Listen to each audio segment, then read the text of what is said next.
Yeah, I can hear you. All right, yeah, just off camera.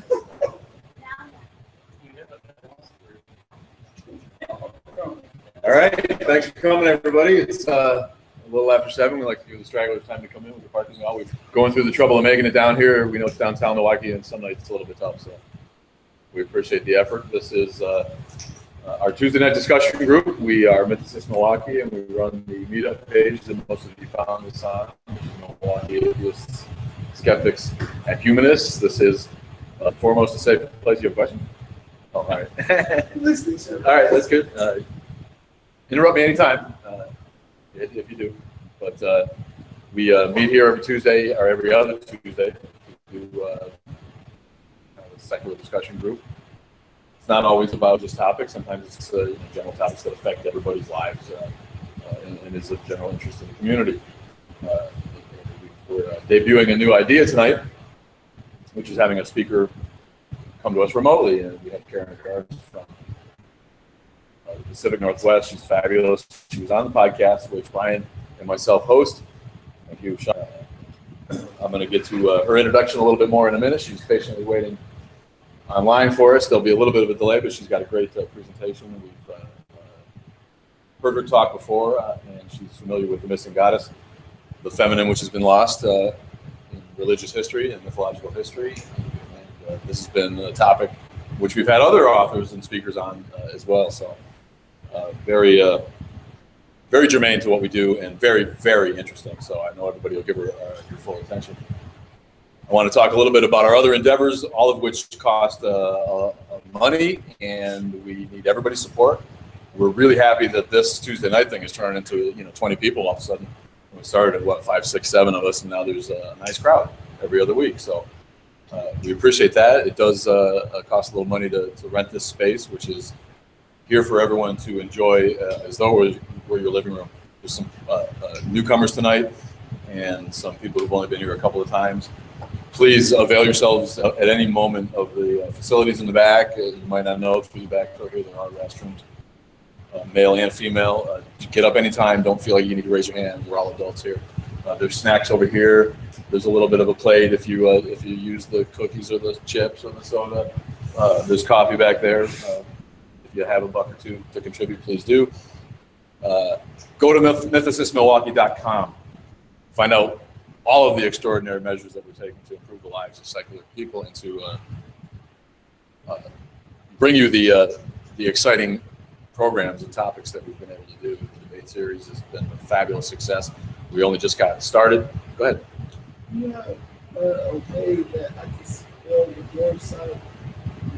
Yeah, sure. Yeah, just hit us after. We'll make sure you get it. Yeah, it's a long word. Yeah, absolutely. mythicistmilwaukee.com. You can join our membership, buy membership. Without the cell phone, right? No, it's complicated. It's a tongue twister, but we'll get it out there for everybody. Any of the information you need, we're on all the social media. Find us, like us, consider joining and getting a membership. It's real easy for $8 a month or $75 a year, and you get some swag with that and some discounts to the events that we do. The debate series is continuing in October with a really huge one. Dr. Robert Price and Dr. Bart Ehrman are going to debate the historicity of Jesus himself. Some of the best known New Testament scholars going in a debate that mythicists have been looking forward to for a long time. We're all going to the Reason Rally in a month. There's carpools if you're interested in that. There's still volunteer opportunities, and there is opportunities to join us on a carpool and get yourself to Washington on the cheap. That's less than a month away, June 4th. Promises to be a great time. What else, Sean? Batman and Jesus, look for that movie coming out. And trivia's on Thursday. We do that every other Thursday in Racine. It's easy to get to for folks up here. I run Craft in Kenosha. If you're towards the south, we appreciate your input down there too. Look us up in the Kenosha Racine area. And that's about all I got. Please do consider the Patreon page too, where you can support our podcast and the videos that we make on YouTube that way as well. All right. Karen Garst is an atheist and a feminist. She started focusing on her atheism in 2014 when the U.S. Supreme Court issued its infamous decision in the Burwell versus Hobby Lobby case. In this decision, Of course, we all know the court decided that the owners of Hobby Lobby, because of their religious beliefs, were not required to provide certain forms of birth control to their female employees under the Affordable Care Act. Karen writes about women's issues and the role religion has and is playing in inhibiting the progress towards full equality. She strongly believes that the time has come for women to be able to openly, freely express their atheist views without shame and ridicule in our society. She has a PhD in curriculum and instruction from Madison. Yay! She went to. Karen Garst is currently editing a book entitled Women Beyond Belief, Discovering a Life Without Religion, which will explore many stories of women who have left religion coming from diverse religious backgrounds. This book is scheduled to be out sometime in the fall of 2016. She has also created a blog and a YouTube channel. You will find topics that vary from separation of church and state issues to well-researched pieces on the mythological roots of modern-day religions, which again is exactly what we do. So we're really excited to have her. One of our favorites is her blog that shows the evolution of the divine nature goddess into an Abrahamic figure. All of this we can expound upon as we pay attention now to our friend and very special guest. You ready, Karen? Karen Garst. I'm ready. Okay.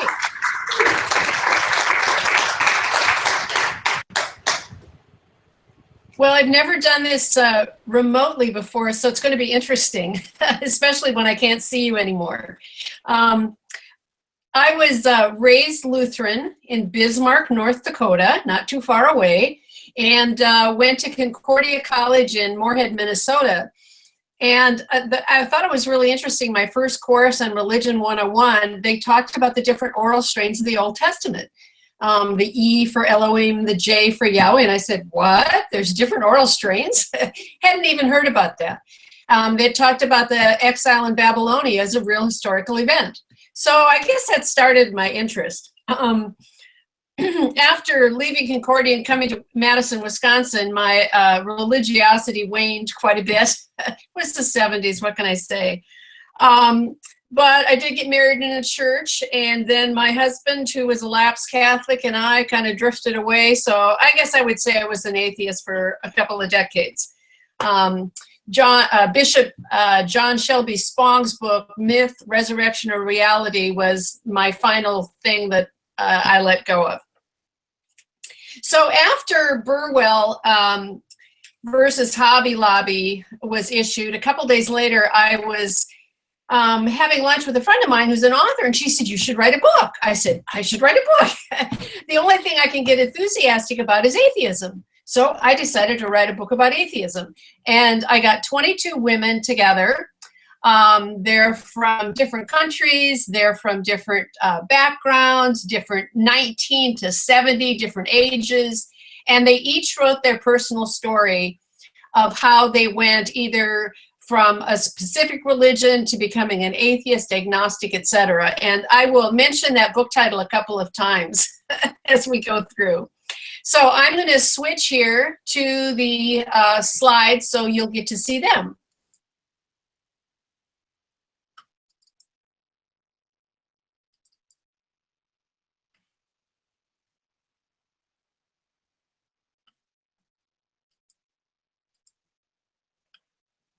So, the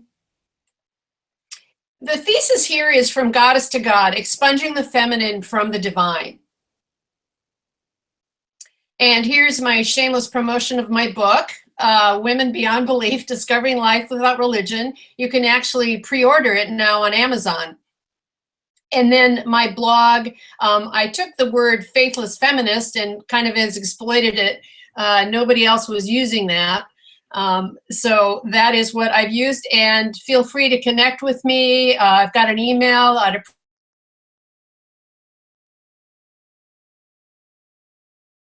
really appreciate the suggestions. So let's get started here. The thesis that I'm going to be talking about, Goddess to God, there's a few things that I'd like to set out first. No one disagrees that in the past, many religions had a pantheon of gods and goddesses. You won't find many people that disagree with that. And no one would disagree that Judaism was the first lasting monotheistic religion, and that Christianity is the dominant religion in the United States. As you well know, religion is a very large part of our culture. Listen to the news, listen to the Republican candidates, read a newspaper. It's really in your face, if you will.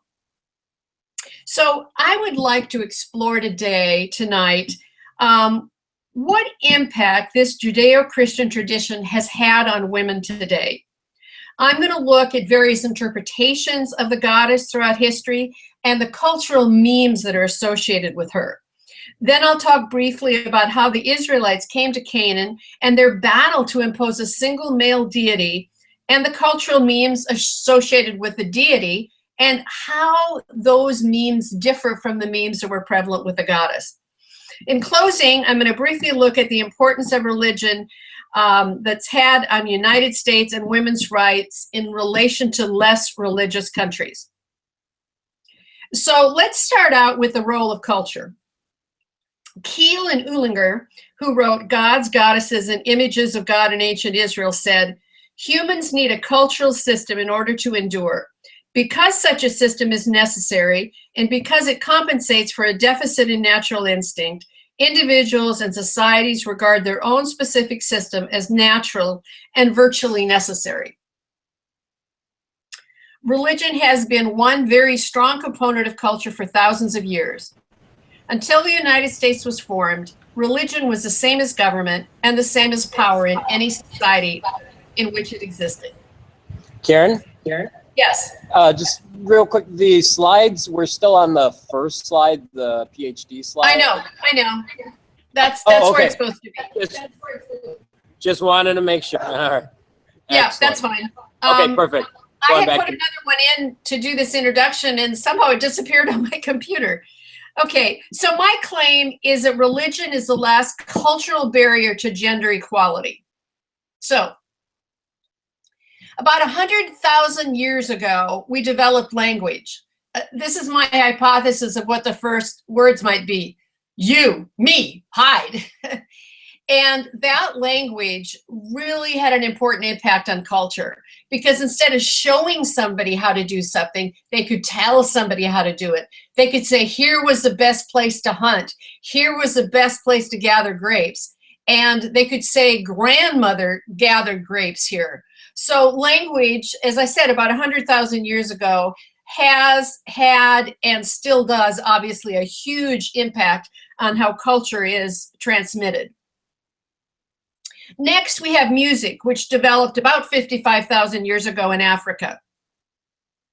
Whether they were listening to birds and decided to imitate them, or we don't really know how it arose, but there's a hypothesis it was about 55,000 years ago. And as you well know, whether it's religion or anything else, music plays a big part in our lives today. Then we come up with rituals. This is on a burial site in Ireland from Burin, Ireland, and it's from the Stone Age. Rituals developed. They probably started with burying the dead. They're starting to face death. Why does that happen? And is she gone forever?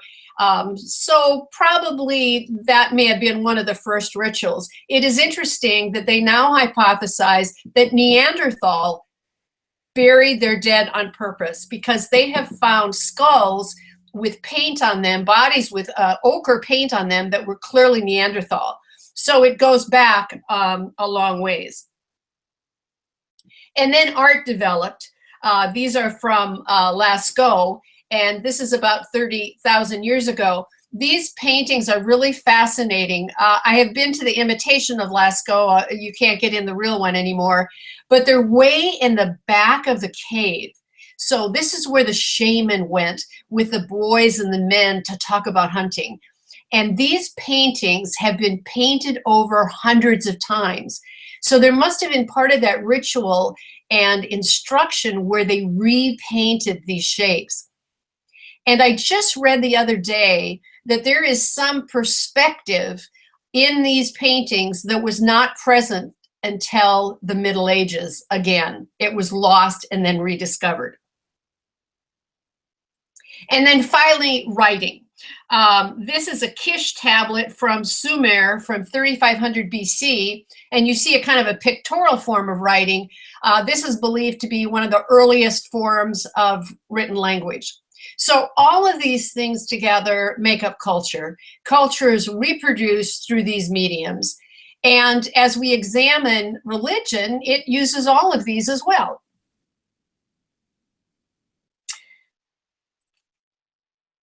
The mother goddess hypothesis was developed probably in the 1960s and later. Previous to that, most archaeologists were men, and these figurines that were found, which we're going to talk about, kind of got short shrift. They didn't get examined carefully. And as women came into the profession, there was more and more attention to the women's representation, what role did these play? Maria Gimbutas, Rian Esler, just a number of women started to study this. And I've had the opportunity to read many of their books. And they focused more on the Paleolithic and the Neolithic images of women. Now, obviously, we don't have any writing from back then, so we're going to have to rely on images and what they say to us. It may not be the same thing that they said 20,000 years ago, but it's the best we have. Most of these writers don't believe there was a true matriarchy where a woman was basically the head of a group, that was real prevalent, although we know it exists. It existed in the Iroquois and the Hopi nations, but we're not really sure about that, and I'm not sure we'd ever be able to figure that out.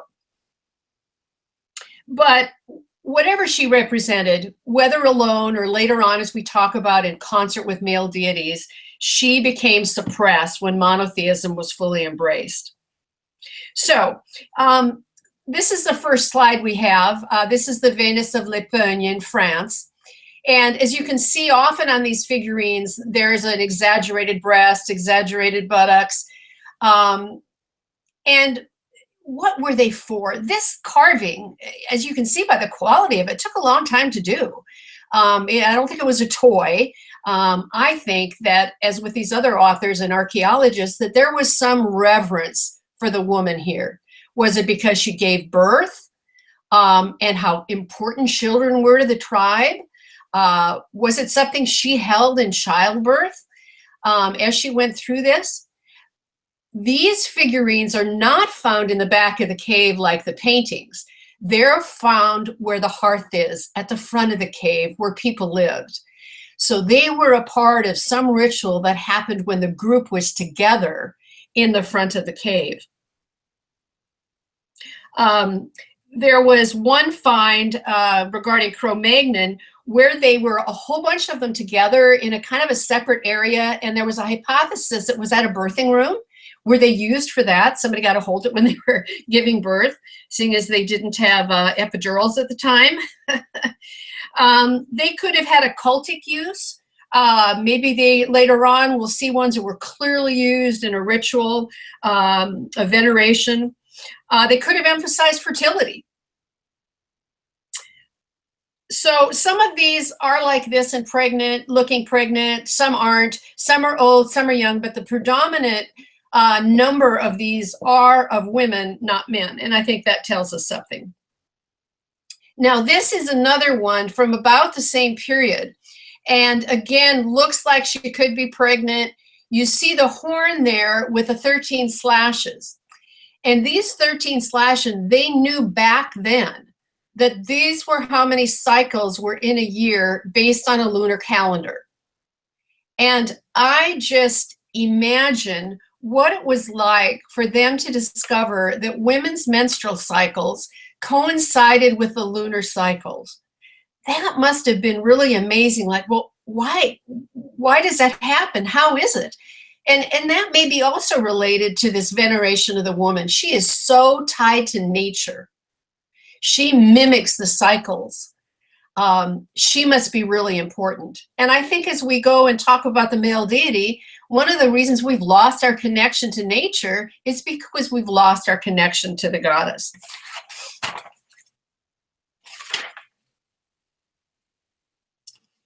This is a grain goddess that was found at Çatalhöyük, which is in Anatolia, modern-day Turkey, quite a bit later. And it was found inside a grain bin. And there's some hypothesis here whether she's actually given birth in that thing between her legs as a baby or not.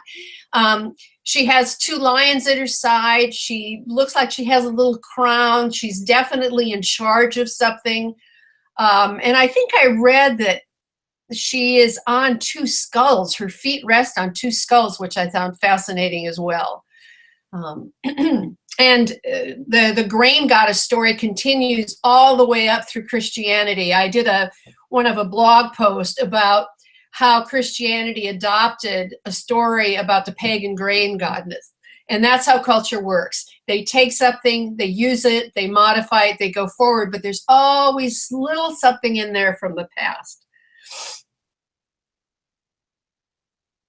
And this slide, obviously, with the 9 slashes are the 9 months. We have a woman giving birth here, and another type of figurine or carving, if you will.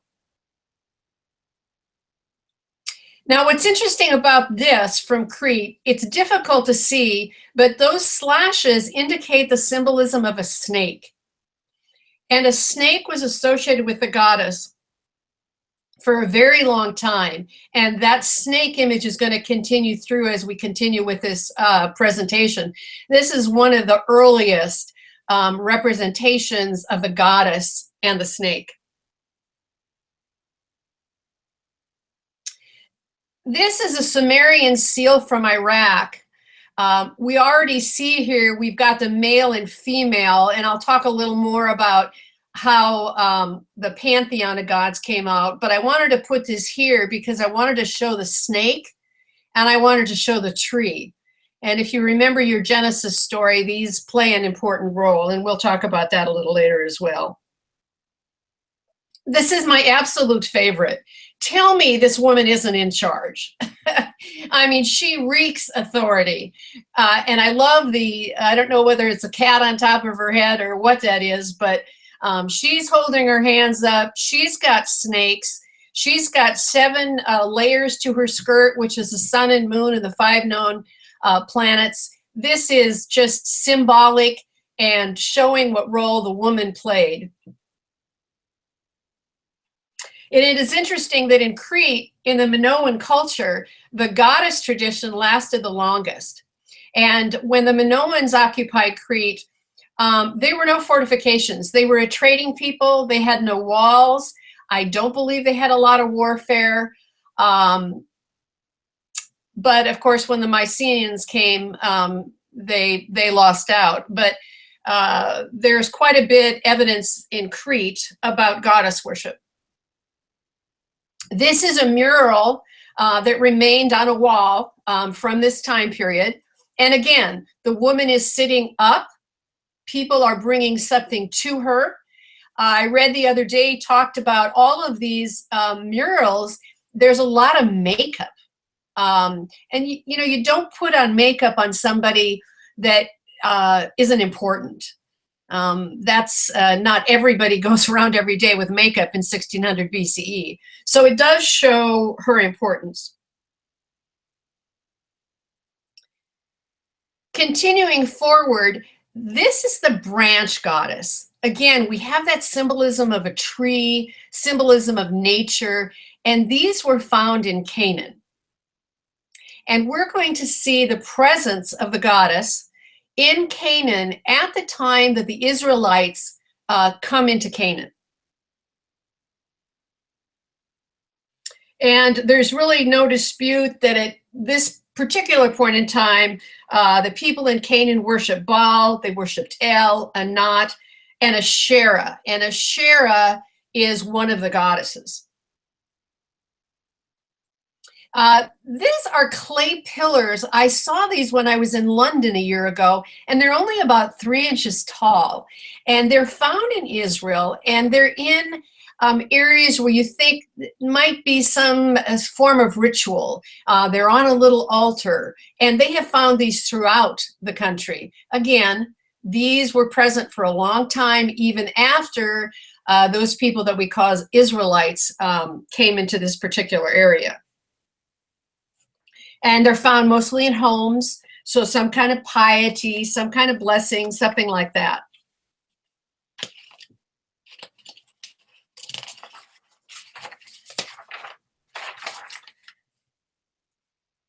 Now, I'm sorry I'm not there in person because I could ask you to raise your hands, but I guess I can't. This is an Egyptian hieroglyph, and it's obviously a cobra, and it is a symbol for goddess. So we see throughout the Mediterranean, in different cultures, this association of the snake and the goddess, the female goddess. And we will see how that gets totally turned around in the Judaic tradition. And what's interesting, we've talked about how culture endures. We still have the snake as a symbol of medicine, because who were the healers back then? They were the women. And so that symbol for the goddess became the symbol of healing, and still the snake is with us today as a symbol of medicine. So we're going to talk about the memes of the goddess. Obviously, images were important. We've seen that in drawings, we've seen that in figurines, pictures, representations. Obviously, in the figurines, we saw the mother having a child, giving birth. In images, again, these are things that are come over and over again anytime there is a goddess that's worshipped. The home and hearth. These figurines were found where people live. They're part of their everyday life. And one really important thing that I've already mentioned was the relationship between nature and women. There was not an us versus them. The goddess was part of life, death, nature, and cycles. And we'll see how that changes later on, but it's definitely not linear. It's definitely cyclical, and we'll talk a little bit about how and why that changed. And the creator is part of the creation. The earth and everything that happens isn't separate from the goddess. She's part of the goddess. And death and life are all part of it. There's not this duality that we will see later on, an either or. It's all together. So, what happens next? What happens is we believe, the people who have studied this, that at some point in time, and probably earlier than this 1200 date, there were tribes, Indo-Europeans, Kurgans, Aryans, etc., that came down into the area of Mesopotamia that already had male deities. They had the thunderbolt. They were associated with lightning. They were associated with mountains. And when this happened in, 5,000, 4,000 BCE, what generally happened was that the goddesses that were there just got assumed and into a pantheon where there were goddesses and male deities. But we'll see that's going to change. This slide shows 600 years, and that's how long it probably took for monotheism to effectuate itself.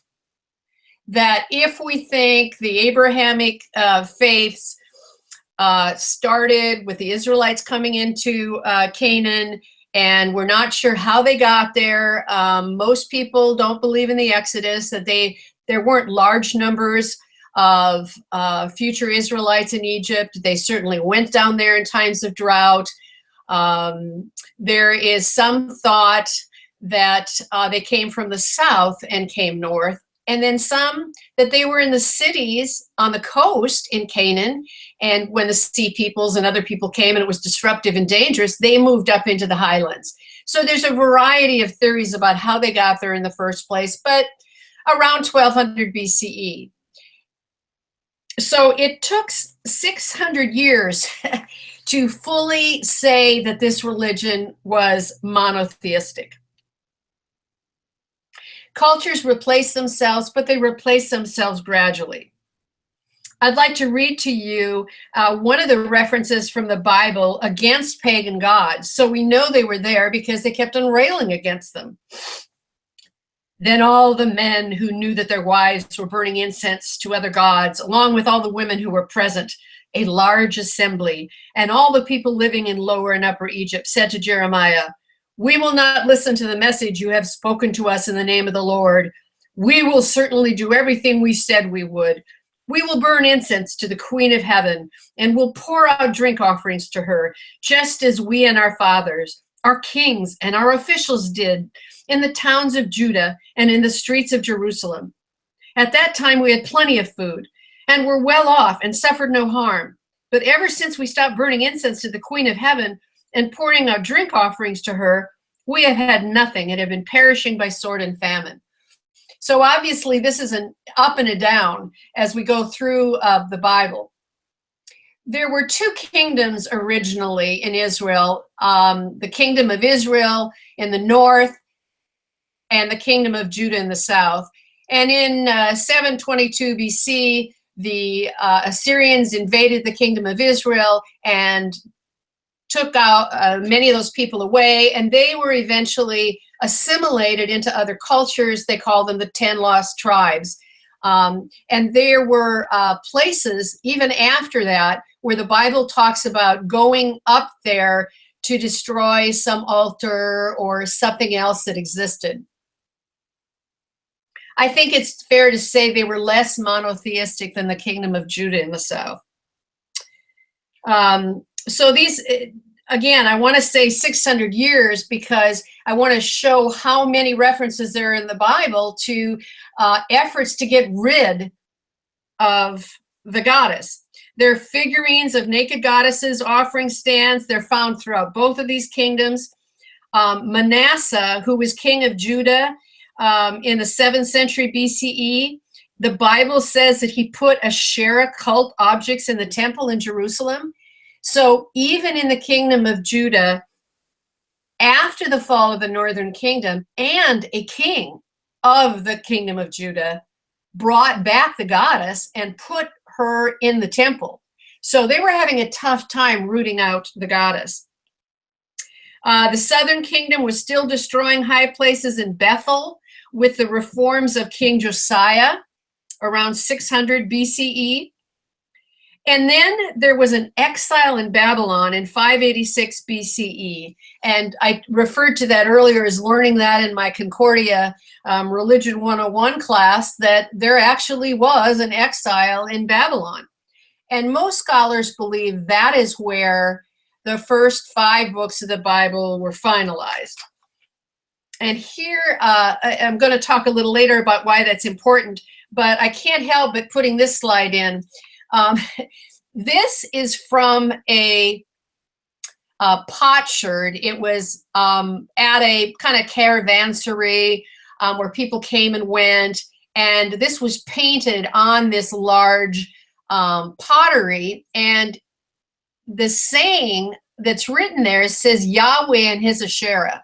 So it's hypothesized that, you know, maybe Yahweh originally was part of a pantheon with Asherah, and slowly Asherah got eliminated.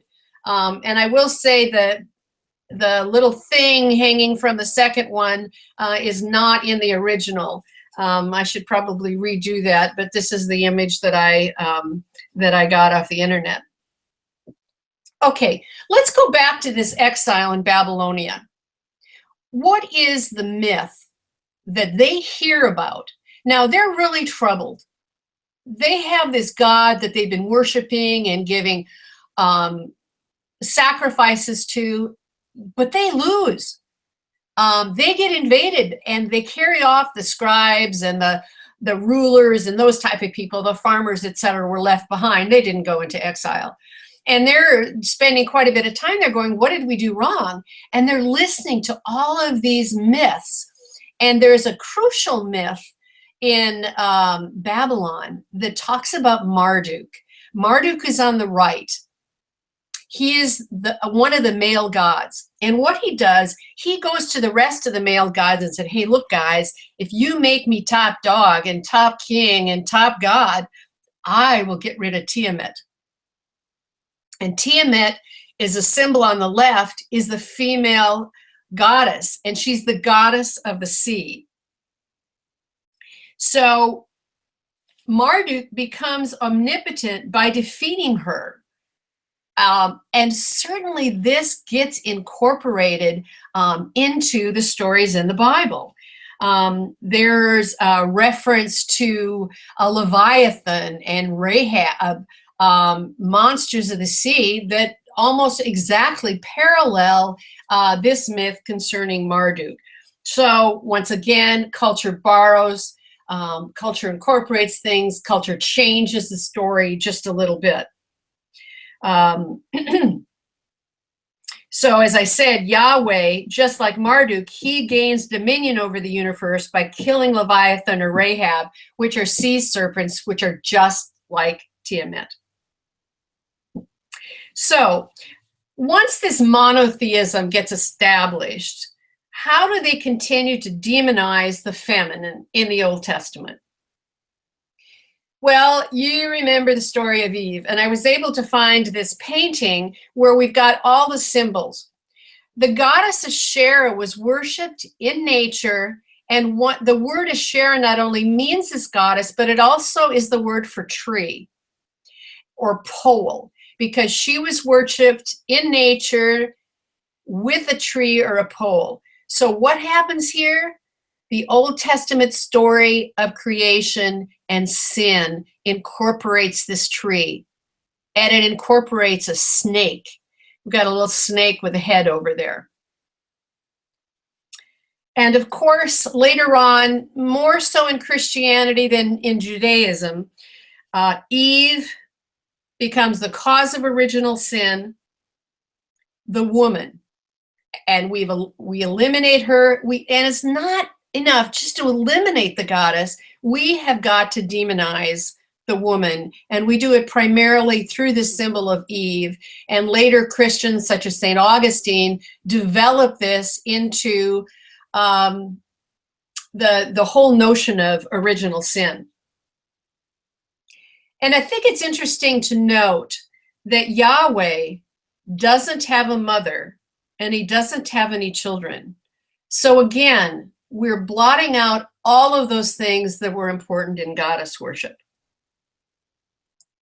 So I don't know if you're familiar with the red tent, but in the Old Testament, women had to spend their menstrual cycle inside a tent.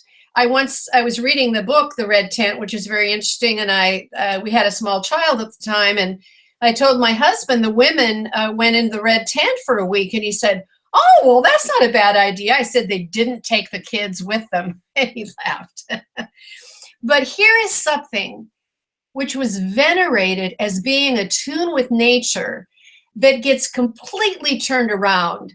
And now it means you're unclean. Instead of being the mother goddess with the cycles like nature is, you're dirty, you're evil, you're unclean. You can't even associate it with us during your period. And because women are unclean, they can't be in the temple. They can't be part of the priesthood, which we see continues today in Judaism. Well, their Reform Judaism, where they do allow rabbis who are women, and a lot of denominations in Christianity, such as Catholicism, do not allow women. So 3 millennium later, we have the same influence of this view of women. Obviously, this is a very patriarchal society. Women are considered property. We see that throughout the Old Testament. This was true in other cultures as well, but certainly is emphasized in this particular one. And then this is a painting of Isaac. If you remember the story, Abraham was told by God to sacrifice his son Isaac. And then when he gets ready to thrust the spear, there's a lamb that goes by, and God says, no, do the lamb instead. I think there are two things that are very interesting about this episode. One, I see it as a break with child sacrifice. Child sacrifice was there beforehand. This story says we're just not going to do that anymore. The second thing is, where is the mother? Where is Sarah? Sarah is never consulted in the story. She's the one that gives birth to this child, but then he is in charge. Abraham is in charge. God talks to Abraham. God doesn't talk to Sarah. So we are now breaking the mother-child bond, which was so important in the goddess worship. We're going to have abstract obedience to a god, and this Abraham becomes the father of the new religion. So what do we have with monotheism? We have one deity, male, and again, dominion over the earth. They create from afar. God in the Old Testament isn't a part of creation. He was there before and he's creating it, but he's not part of it like the goddess was part of nature. And this God is separate, and he creates by his word, not by his being as part of nature, but by his word. Let there be light. So he's using language and the word to create, separate from nature itself. And the other thing in the Old Testament, Yahweh makes, if you will, females who are barren give birth. So even that childbirth is taken away from them until God intervenes. And in the case of Sarah, who was originally wasn't fertile, God comes and makes her fertile. So it takes away even that element of goddess, the association with giving birth. And there are other examples as well. And we have a written code for morality. We talked about writing being developed, and we have the 10 Commandments, and in other civilizations as well, we have codes being written. This is a far cry from the hunter-gatherer tribes, where there was much more egalitarian. You were part of the tribe. Morality was developed simply as a consequence of being with the group, with your extended family. So that is something that changes. Let me go back here. I've got this in the wrong order. Sorry about that. The other thing that develops is writing. We talked about the importance of images with the goddess. But as writing develops, it takes over those images. And Lawrence Schlein wrote a book, Alphabet and the Goddess, and he talks about the radical change in thinking when you go from images to writing, and it's left to write, and there's a beginning and an end, and we view time differently because of that.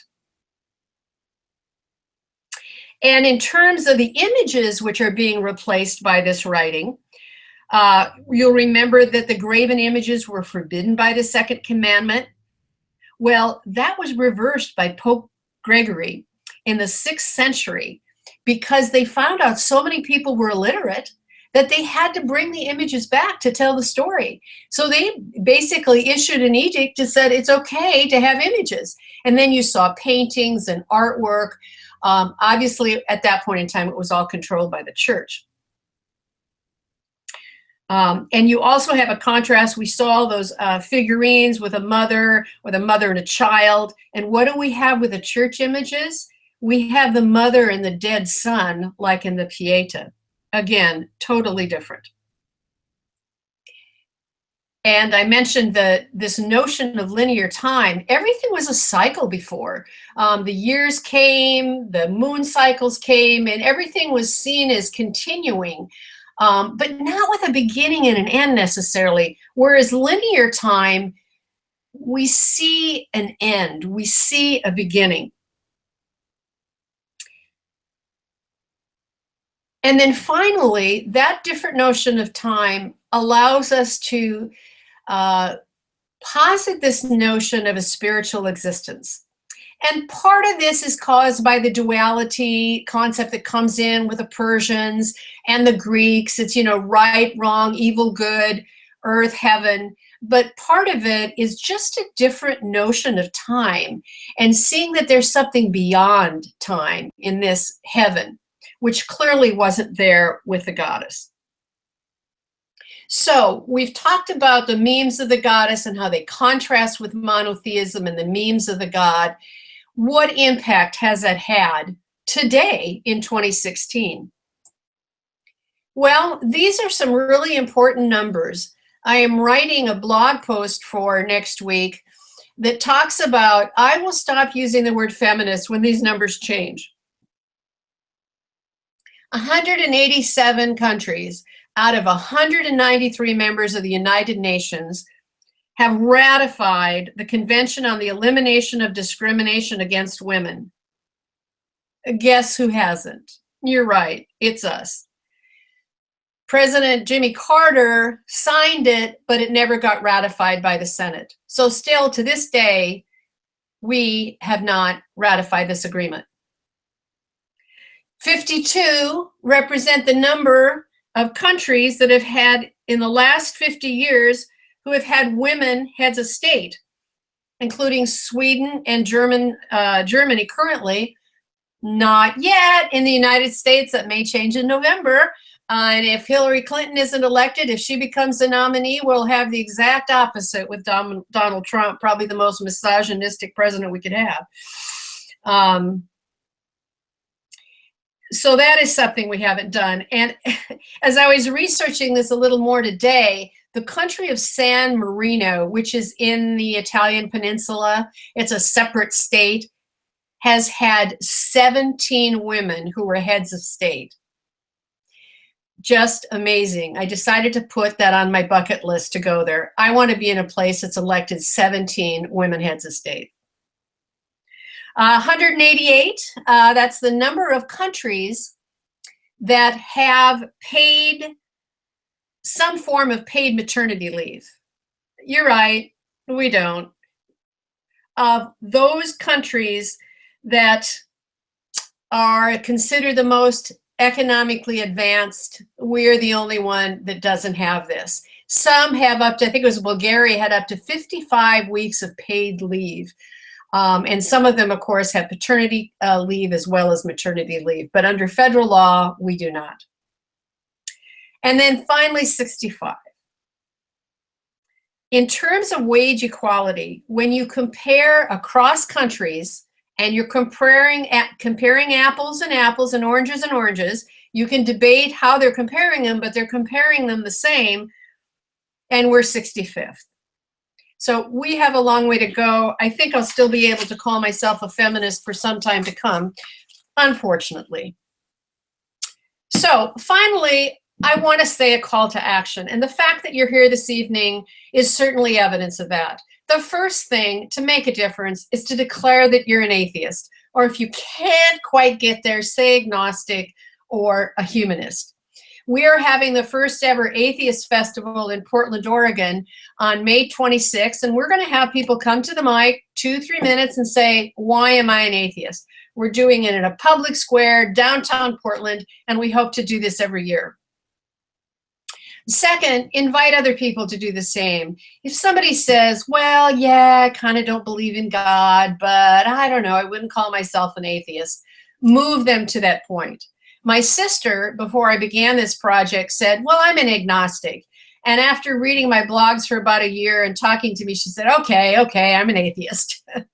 Participate in groups, which you're clearly doing, and Mythicist Milwaukee is a great group to participate in. Parenting. I've talked to a lot of parents who have raised their children secular. There's help out there. There are books written about parenting secular. And I always tell my son one of the best things he ever got from us was not being raised in the church.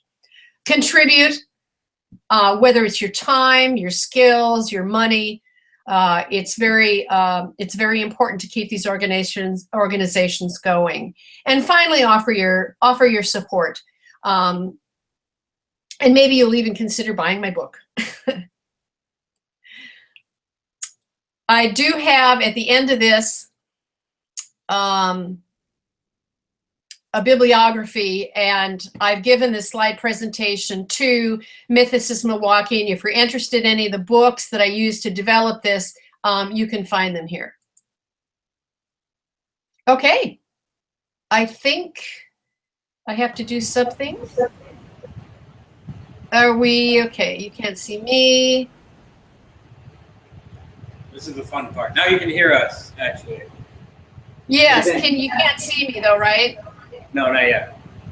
Okay, I'm trying to stop screen share. Yeah. There you Ah, there we go. Perfect. Yay.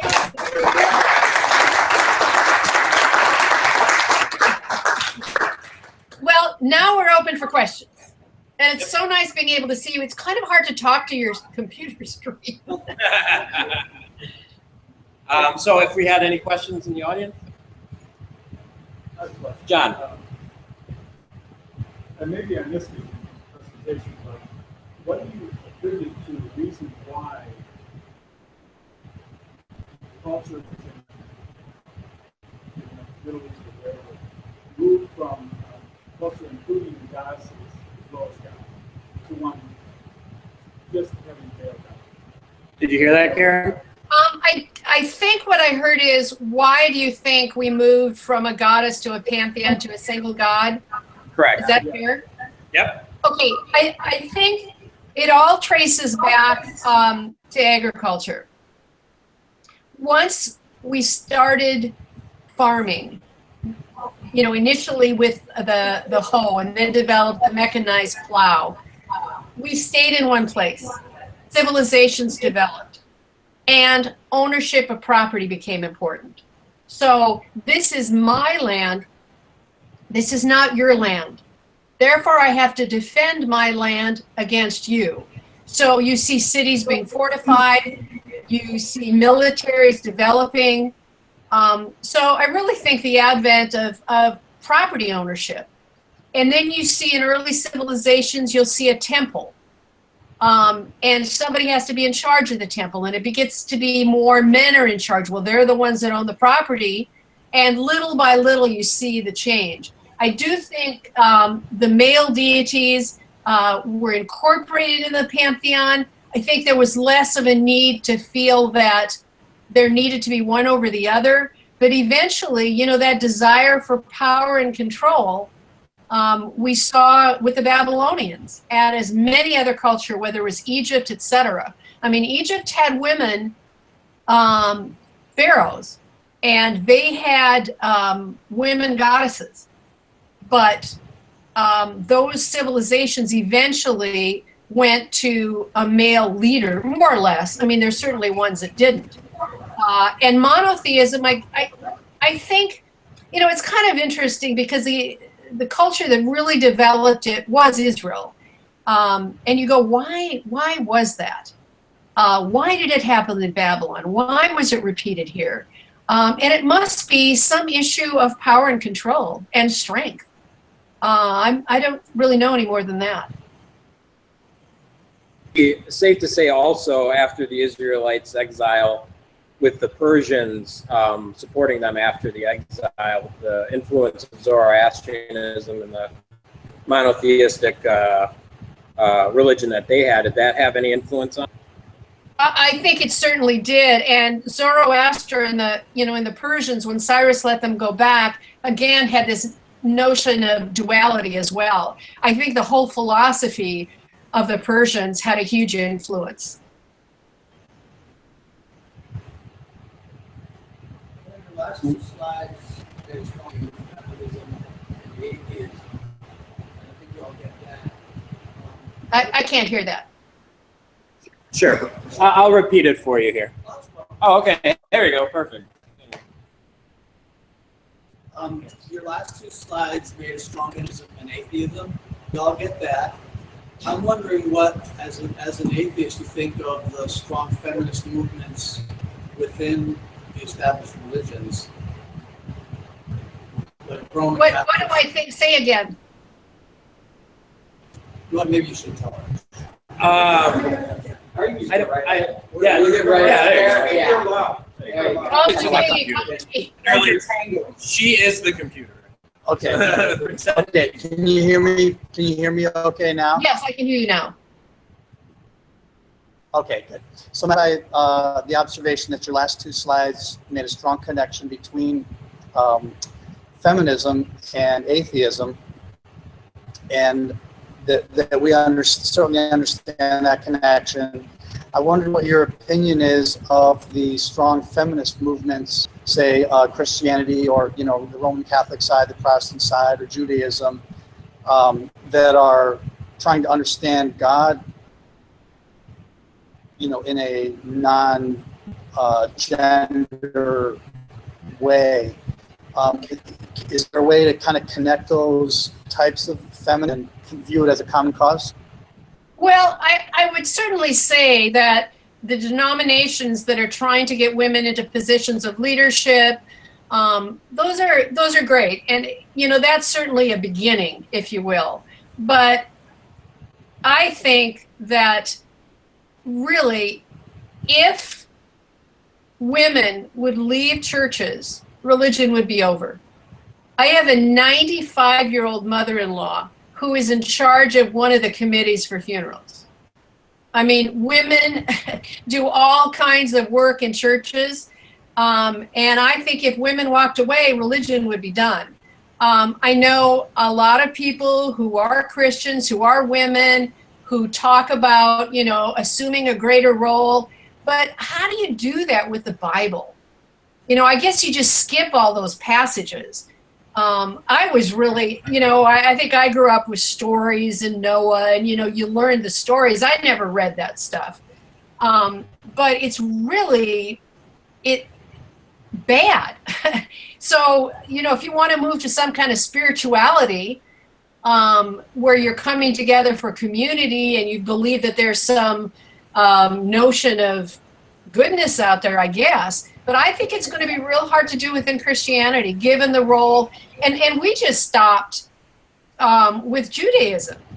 I mean, I told Sean I'm working on a presentation about women throughout Christianity. And there are terrible historical events. One of them that we were discussing is a Malleus Maleficarum, where two bishops wrote this decree that was adopted by the Catholic Church, which basically said, go kill anyone you think is a witch. And they killed hundreds of thousands of people, mostly women. So you've got a really bad history there, I think, to build on. And frankly, I would rather spend my time talking to women about letting go of religion completely. And I'm focusing on women particularly because a lot of the new atheists are men. And so I want to give a voice to women.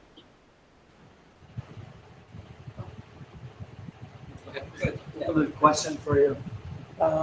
Speaking of the Bible and Christianity, I was just wondering, a lot of the famous anti-women come from the left. However, it seems like some of what we know that Paul may have written were much more egalitarian. There was much more possible inclusion of women, and then some of the obvious forgery, Second Titus, where you have those awful passages about women, perhaps were done later. Do you think that maybe the feminine side was possibly trying to reassert itself during the early Christian era, and then got well, I think there are certain squashed by references. misogyny? I think there are certainly references to women leaders in the New Testament. Can you hear me? Yep. Yeah. I can hear it. There are certainly, Priscilla is an example of those. Unfortunately, I think in early Christianity, women, because they had a house where people met, people came to, that was in the, the Roman and Greek tradition, got cooled out pretty quickly. And it didn't take very long for women to be excluded from that. I think we have evidence with Mary Magdalene. of a woman who played a role. But some of the adages, leave your house behind and follow me, Jesus says. Well, who gets to follow him? Men. The women are back there, have to stay in the house and take care of the kids. That's not very egalitarian. And I think there's a lot of misogyny in Paul, and I won't go into chapter and verse. But the other thing Christianity has as its premise is a virgin mother. Now, I usually explain this by saying that this Jesus movement tried to stay within Judaism, and it didn't work. They just didn't accept it. We don't have a Messiah. We don't need a Messiah. They come at the end times. There's not a Messiah. And so they started going to the Gentile population. And a lot of these Gentiles belong to some mystery religion, something like that, Mithraism or something. And it was kind of like the Gentiles said, yeah, but we got a virgin. Could you give us a virgin? You want a virgin? We'll give you a virgin. And so a lot of those cultural things were copied to make it more palatable to the people they were preaching to. But is that the antithesis of what any woman can become? A virgin mother? So that in and of itself denigrates women. But it didn't take long for the church itself to turn everything against women. And I give a lot of credit to St. Augustine. I think he's one of the most misogynistic writers ever. I don't know what his life story is, but Freud would have a lot to say about it. Thank you. What do you got, Bob? I'll try to talk loud enough so she can hear me. Sure. There's a term in the news recently that women should willfully. I can't hear somebody in the back. Yeah, the mic isn't good enough. You're going to have to come forward. Sorry. There's a term in the news recently that women should willfully submit to their husbands. Can you explain the meaning from the religious perspective, what willfully submit? Oh, yeah. In fact, one of my writers was Mormon, married to a Mormon, and the marriage was kind of breaking up. And he said to her, why can't you just submit to me? And she realized at that point in time she was kind of done. The whole notion of patriarchy is property. And any culture, but particularly in the Old Testament, the woman was a piece of property. And she was owned by the man. So you will see throughout whether it's adultery was punished particularly because somebody took somebody else's property. All right? The men didn't need to commit adultery. They could have as many wives as they wanted and concubines and everything else. But they punished, and in some cases the man and the woman were punished because they took and did something to their property. So I think this submission, it's almost like being a slave. If you are my slave and I'm in charge, you do what I say, you submit to me. And we have passages in the Bible, women submit to your husbands, don't speak in church. It's very clear. Did that answer your question? Yeah, it's been in the news recently. Kirk Cameron has mentioned it in a recent interview on a talk show. So that's why we're here more. Yeah, I'm not familiar with that particular one. But there are many faiths today where the woman is supposed to be silent. I think those who are religious have a different perspective of what that term means. They don't see it the way that it sounds maybe to the rest of us. I'm sure they do. I'm sure that there's a rationalization for everything. And if you believe in the religion, you're going to put a positive spin on it. I just read a book by a Christian mythologist. Somebody had written a book about Yahweh's, the monster god, etc. And so he's trying to apologize for this. And he basically said, well, there's a lot of bad things in the Old Testament, but that was all the people could handle at the time. It got better later on. So God had to deal with them the way they were, which is just amazing to me.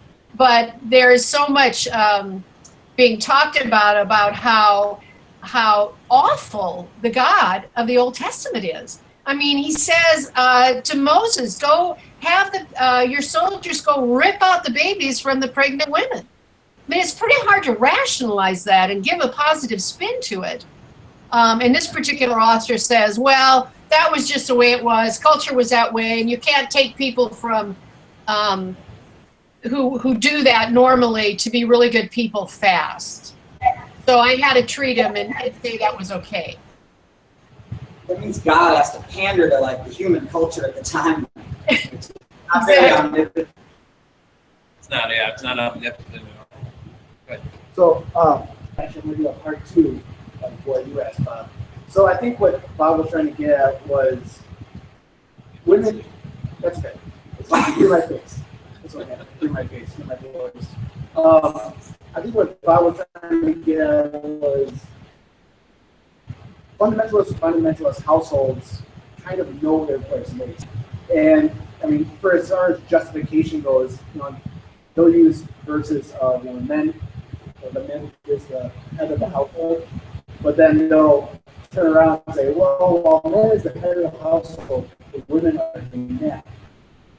So it's something they say all the time. But I guess the big thing is women have a great acceptance of their role in these very fundamentalist households with these very authoritative men.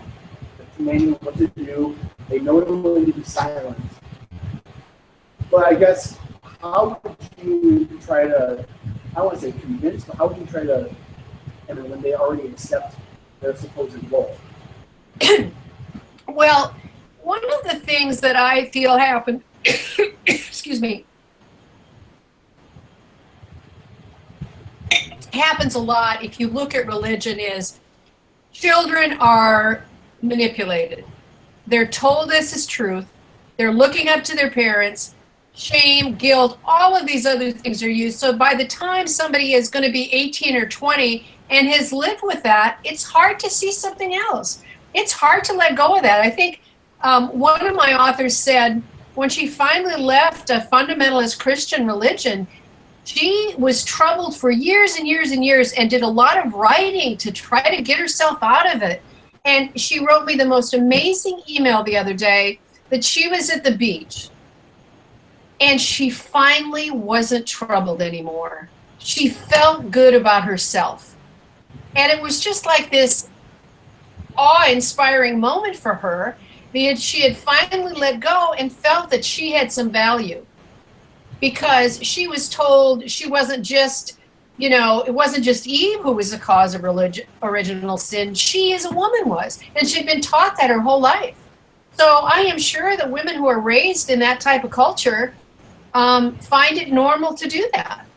I just wonder if it's really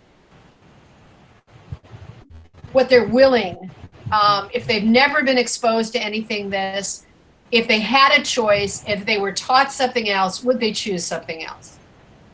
And they're not exposed to it, and they don't know, and they think that's all there is. Plus, I mean, if women want to believe that, that's their right to do. I remember Sonia Johnson, who came out, I heard her say this, she came out, wanted to know why the Mormon Church wasn't supporting the Equal Rights Amendment. And she had attended an event where there were women of the church, and this guy came and he said, really demeaning, he said, well, on the way over here, while I was thinking what I was going to say, and then could give no credible reason why the church is against the ERA. And she, of course, came out and supported the ERA and got excommunicated. So, Phyllis Schlafly was somebody who bought it all along and was against it all the time. So people make different decisions. But I think if you're not exposed, I mean, I grew up, I mean, I was valedictorian in my high school class. I wasn't dumb. I bought everything. Every single person I knew was religious. I could tell you every kid who grown up in Bismarck, whether they were Methodist, Protestant, Jewish, Catholic, etc. I was never exposed to somebody who didn't believe. And I just thought it was, that's what my parents told me. It must be true. And I look back and I read these essays of women who were 12 and 13 and gave up religion. And I thought, wow, I never even thought about it. So indoctrination plays a big role. You think you're doing it freely, but are you really? Maybe you got a question. Kate, Fernand, you got a question? Okay. Putting you right on the spot. I wonder, you mentioned like writing and the beginning and the end. So is the pre-writing that really starts the concept of end times and eclipse? I mean, were people talking about that before? Well, I think it's really interesting. I would recommend reading Lawrence Schleyen's book, Alphabet and the Goddess, because that is his whole premise, that the concept of writing, because it's linear, changes our notion of time. Now, we also may be becoming more sophisticated and we consider time differently. I'm sure if you were a hunter-gatherer, that what mattered to you were the seasons. You weren't, you had to worry about today. You weren't worrying a lot about tomorrow. But when there's more sophisticated thinking going on, you start to develop these notions. Whether it's related to end times, that whole concept of heaven, the only thing I've really read about that is the influence of the Persians and Zoroastrianism and Lawrence Schleyen's book. And I just think it's an interesting concept that writing and how we write could change how we think about time. I just had one last question, Karen. You touched on it on your slide, and I think I'm probably going to grab that image that you used. But when you talked about how Asherah was Yahweh's Asherah, Yahweh's wife, I think that point isn't made enough. I think that's extremely important. And the fact that the Israelites were so heavily influenced by the Canaanites, it only makes sense that they're going to take their gods and goddesses and move them over. When you have that conversation with people, what is the reaction when they find out that the God that we know it actually had a wife and was covered in?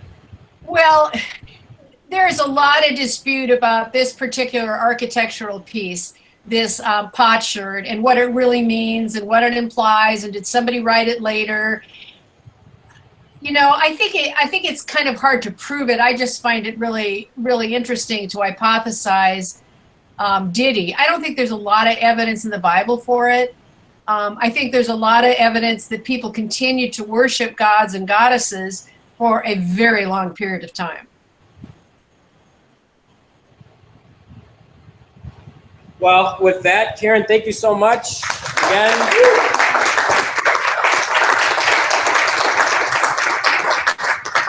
Well, thank you so much. There were great questions. Thank you so much for taking the time. I'm really jealous of that sun window behind you there. That's sunlight. Just so you know, and for everyone in here, this actually got, it is uploaded on our YouTube page.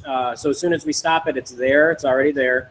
So feel free to use that link for whatever you want, Karen. We'll utilize it to promote it on our end. It was a fantastic talk. And I'm personally really looking forward to that next one. So let us know about that. Keep us posted. But in the meantime, everyone here, go buy her book right now. KarenGarst.com. Look her up right away. Fantastic. And the blog she has a lot on this topic, feminism, atheism. It's fantastic. So Karen, and she did a podcast interview on our show, so you can check that out too. What's the web address? Faithless Feminist. Faithlessfeminist.com. But sure, yeah, all you have Karen to do is Garst, just Google Faithless Feminist and everything will pop up. or even Karen Garst. I try to work. Karen, thank you so much. Have a great rest of your day. We'll be in touch, and let me know if you need anything, in the meantime or in the future at any point. Great. Well, thank you for your attention. You had great questions. Bye. Thank you.